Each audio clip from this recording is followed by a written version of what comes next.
से ऑटो चोरी हुआ, पर लेकिन जवाहरनगर पुलिस थाना ने बड़ी मुस्तैदी दिखाई और साथ ही हिलव्यू समाचार ने भी बड़ी तीव्रता के साथ में इस पूरे मामले को देखा और साथ में कवरेज करा, तो इनको अपना ऑटो मिल गया। पर लेकिन सोचने लायक की बात है कि यहाँ पे किस तरह से चोरी की घटनाएं हो रही हैं और साथ में यहाँ पे हर दूसरे दिन चोरी हो रहा है। कभी यहाँ पे किसी का ऑटो चोरी हो रहा है, तो कभी किसी का मोबाइल चोरी हो रहा है। तो मैं जानना चाहूँगा, आप लोग यहाँ के रहने वाले स्थानीय वासी, तो यहाँ पे चोरी की घटनाएं किस कारण से हो रही है? ये चोरी की, पहले तो मैं आपके न्यूज़ चैनल को धन्यवाद कहता हूँ कि इन भाई साहब का जो ऑटो मिला उससे आपका न्यूज़ चैनल और शालिनी मैडम और आप भैया का नाम नहीं जानता, आपका सहयोग रहा काफ़ी। आपके चैनल के माध्यम से मैं कुछ कहना चाह रहा हूँ। मेरे को कुछ काफ़ी घर पे आके दबाव भी दिया गया है, जो कल मैंने कराए ताने के बाद जो सच्चाई उगली है मैंने ठेले वालों के खिलाफ, तो ठेले वालों की तरफ से कुछ मेरे पास फ़ोन भी आए और कुछ मेरे को दबाव भी दिया गया है कि मैं आपके चैनल के माध्यम से बोलता हूँ, कल को मेरे को अगर कुछ होता है या किसी प्रकार की मेरे साथ घटना घटती है तो उसकी जिम्मेदारी प्रशासन की होगी, मेरी नहीं होगी। और मैं सत्य के साथ रहूँगा। जय महाकाल के चरणों से कसम खाता हूँ, जो भी रिश्वत खाएगा उसके मैं विरुद्ध चलूँगा और इन गरीब लोगों को कोई भी परेशान करेगा मैं उसके विरुद्ध चलूँगा। आपको किस बात के लिए दबाव, क्या दबाव के लिए क्या कहा गया है आपको? दबाव में ये कहा जा रहा है कि भाई ठेले लगने चाहिए, और जिसका मैंने नाम लिया था वो काफ़ी मेरे को अभी यहाँ से भी, अभी मैं न्यूज़ चैनल के साथ आपके साथ माध्यम से यहाँ आया हूँ, तो भी मेरे को आंखें निकाल के और देखा जा रहा है। तो मैं माननीय हमारे जो देश के प्रधानमंत्री, आपके चैनल के माध्यम से बोलता हूँ, देश के जो प्रधानमंत्री हैं नरेंद्र मोदी जी, माननीय गृह मंत्री जी और हमारे राजस्थान के मुख्यमंत्री भजनलाल शर्मा जी और आदरणीय सभी विधायकगण और आदरणीय सभी जो मंत्रीगण हैं, उन सबसे मैं ये आग्रह करता हूँ, अगर कल को मेरे को कोई जान और माल का अगर खतरा होता है तो उसकी जिम्मेदारी प्रशासन की बनेगी। मैं सत्य के पीछे नहीं हटूंगा। मैं महाकाल चरणों की कसम खाता हूँ, मैं सत्य के पीछे नहीं हटूंगा, क्योंकि मेरे पे काफ़ी दबाव आ रहा है। जो कल मैंने थाने में आपके सामने इंटरव्यू दिया, तो मैं इसीलिए आपके चैनल के माध्यम से शालिनी मैडम को और दीपक जी को, कुलदीप जी को कहना चाहता हूं कि मेरी को जान माल का खतरा हो चुका है। इसलिए मैं प्रशासन ही इस चीज़ का जिम्मेदार होगा, क्योंकि जिसका मैंने नाम लिया वो मेरे को धमकी दिला रहा है। काफ़ी लोगों से उसने धमकी दिला दी है। तो ये ठेले नहीं हटेंगे जब तक मैं ये लड़ाई लड़ता रहूँगा। मैं चाहूँगा कि कौन लोग आपको फ़ोन के ऊपर धमकी दे रहे हैं? ये ठेले वाले ही, उनके आप नाम बताएं। नहीं, नाम मुझे मालूम नहीं है, मगर मैं उनको जानता भी नहीं हूँ। इन ठेले वालों ने ही अपने हमदर्द मेरे घर पे भेजे थे। तो ये देखो, यहाँ पर से एम्बुलेंस आती है और यहाँ पर रुकती है और यहाँ पर आम आदमी को परेशानी होती है। आज उसके अंदर हमारा भी कोई इंसान हो या हमारा कोई रिश्तेदार हो या कोई भी हो, उसके साथ ऐसी ट्रेजेडी और वो एम्बुलेंस आए और इन ठेले वालों की वजह से मेरे को उनको मतलब नुकसान हो एम्बुलेंस को, ऐसा मैं नहीं होने दूंगा। और ये ठेले वालों की तरफ से ही, ठेले वालों के जो हमदर्द हैं वो आए और मेरे को दबाव काफ़ी दिया गया है। तो मैं इसलिए माननीय प्रधानमंत्री जी और माननीय गृह मंत्री जी जो भारत सरकार है, मैं एक भारतीय नागरिक हूँ, मेरे को स्वतंत्रता का वो पूरा वो है, मतलब मैं स्वतंत्र हूँ और मैं बोल सकता हूँ। मगर मेरे को कोई भी जान माल और हानि हुई तो उसके लिए मैं प्रशासन को जिम्मेदार ठहराऊँगा।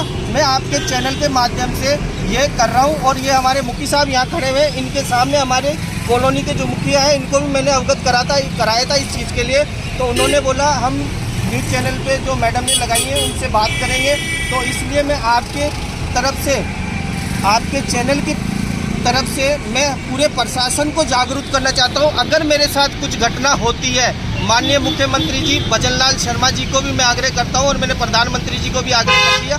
उन्होंने बोला था कि भ्रष्टाचार मिटाएंगे, देश में खुशहाली लाएंगे। वो काम कर रहे हैं। उसके अंदर उनके मार्गदर्शन से हम अगर आगे बढ़ रहे हैं, उनसे मार्गदर्शन से आगे बढ़ रहे हैं, तो मेरे को अगर जो धमकी दी गई है उसके लिए प्रशासन जिम्मेदार होगा। कल को मेरे से अगर थोड़ी सी भी खरोच आती है तो। आपका नाम बताएं। जी, मेरा नाम देवप्रकाश सैनी है, मैं राजस्थान होमगार्ड से हूँ। आप यहाँ पे इस वक्त पिंक स्क्वायर के चौराहे के ऊपर खड़े हैं, ये वो कहलाता तिराहा, और साथ में आप यहाँ पे देख रहे हैं कि यहाँ पे इस वक्त ट्रैफिक का दबाव बहुत ज़्यादा है। और साथ में एक तरफ ये सारे के ठेले लग चुके हैं और साथ में धीरे धीरे यहाँ पे भीड़ बढ़ती जा रही है। पर लेकिन जिस तरह से अभी आपकी आंखों के सामने एम्बुलेंस गई और साथ में एम्बुलेंस को कम से कम 2 से 3 बार रुकना पड़ा, और अभी आपका और साथ में 2 एम्बुलेंस गई है। तो इस तरह का जो दबाव यहाँ पे ट्रैफिक का बनता जा रहा है और साथ में ये जो ठेले वाले आगे आते जा रहे हैं, इसके बारे में आपका क्या कहना है? सर अब ये ठेले वाले आते हैं, पब्लिक रोड पे गाड़ियाँ खड़ी हो जाती है तो जाम तो होता ही है। अब फिर मैं अकेला आदमी हूँ तो मैं धीरे धीरे इनको निकालता हूँ और मेरी पहली प्राथमिकता ये रहती है कि एम्बुलेंस को पहले निकाला जाए। मेरी ड्यूटी है कि एम्बुलेंस को पहली प्राथमिकता देता हूँ मैं। नहीं, पर लेकिन आपको ये नहीं लगता कि जिस तरह से यहाँ पे ठेले लगते जा रहे हैं और साथ में इनकी संख्या बढ़ती जा रही है, इस तरह से इसी वजह से यहाँ पे मतलब पब्लिक आ रही है और साथ में ये ट्रैफिक जाम हो रहा है, तो कहीं ना कहीं इन लोगों का मतलब बहुत बड़ी अहम भूमिका है इनकी। ये जो भी क्या वजह है कि यहाँ पे ट्रैफिक जाम होता रहता है? सर जैसे ही सुबह को कुछ नहीं, जैसे दिन दिन बढ़ता जाता है ट्रैफिक जाम होता जाता है। ये बच्चे बच्चियाँ ये हो यहाँ पे ट्रैफिक में आते हैं, खाने पीने के लिए आते हैं, कई बार तो गाड़ियाँ रोड पे आ जाती है। अब जैसे ये ठेले वाला है, कल तो ठेला यहाँ तक बाहर खड़ा था, आज इनको इतला दी गई। जो बंदा ठेला में 5 का भाई हो वो बोला जो आज ठेला इनको इतला दी गई, कल जिससे अपन ने बात करी थी, आज ये ठेले दबा दिए। और यही ठेले अभी हमारे भाई साहब थे तनवानी जी, उनको बीमार हो गए तो एक्सपायर हो गए तो एम्बुलेंस लेके आए, तो हम एम्बुलेंस आए तो यार रास्ता खड़े होने की जगह नहीं मिल रही थी हमारे को। गैस करके हमने ठेले वालों को बोल के अंदर करके और एम्बुलेंस लेके हम उसको बच्चों को कि तो भाई साहब को अंदर लेके गए हैं। तो इनमें ये इतनी हालत ख़राब हो रही है और इनको कुछ बोलो तो ये दादागिरियों पे उतर आते हैं। मतलब कि आपका ये मानना है कि यहाँ पे जितने भी ठेले लगे हुए हैं इन सब लोगों ने दादागिरी मचा रखी है और साथ में ये लोग आम जनता को भी परेशान कर रहे हैं और साथ ही इन लोगों की वजह से ट्रैफिक जाम होता जा रहा है। सर रात के तो टाइम ऐसे होते हैं कि भाई नशे वाले आदमी बैठ के खाने के चक्कर में आते हैं, ये उनको 50 रुपये ज़्यादा देते हैं, उस चक्कर में तो ये तो कोई बोलने आता है तो उनको मारने के लिए भी आ जाते हैं रोड पर। एक आध बार तो मैं यहाँ से घूमा, मैंने जैसे इनको ठेले वालों को बोला भाई साहब ये दबा के तो लगाओ, बोला चलो चलो यहाँ से क्या कर रहे हो?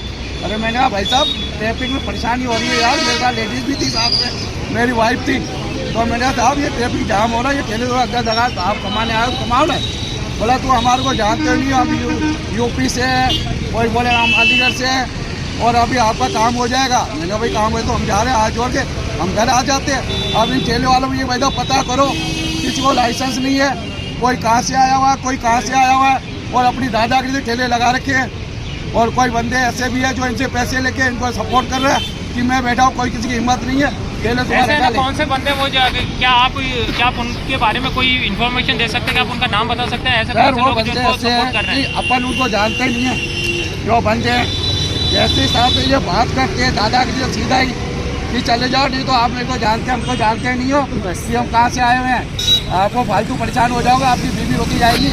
मेरी बीवी के सामने मेरे को इतना तक बोल दिया इन लोगों ने।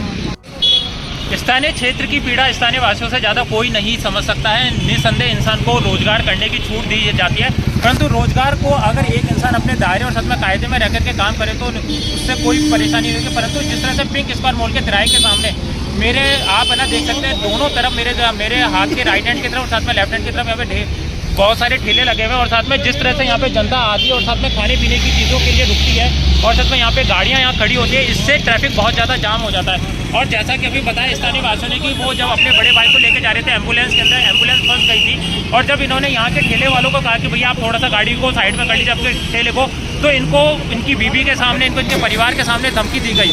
ये अपने आप में बेहद गंभीर मामला है। सोचने का विषय है कि कोई इंसान किसी रोगी को लेकर के जा रहा है, परंतु उसे यहाँ के जो ये ठेला माफिया गैंग है इनके द्वारा धमकी दी जा रही है। और साथ ही ये भी सुनने को मिल रहा है कि इन ठेला माफिया को यहाँ के स्थानीय लोगों का मतलब संरक्षण प्राप्त है और साथ में कहीं ये भी सुनने को मिल रहा है कि इनको कोई ना कोई यहाँ का कोई पार्षद या कोई नेता इनको सपोर्ट कर रहा है। जैसा यहाँ के स्थानीय वासियों ने बताया, अभी तक इन्होंने नाम तो नहीं बताया क्योंकि इनके पास में खाली सिर्फ फ़ोन के ऊपर धमकी आई है, उन्होंने नाम नहीं बताया है। ये अपने आप में बेहद गंभीर मुद्दा है और साथ में इसलिए यहाँ के स्थानीय वासियों के साथ साथ जवाहरनगर पुलिस थाना को भी बड़ी मुस्तैदी से काम करना होगा, क्योंकि अगर इस तरह की आए दिन घटनाएं होती रही तो ये घटनाएं वास्तव में एक बहुत बड़े खतरे का निशान दे रही है, इशारा दे रही है।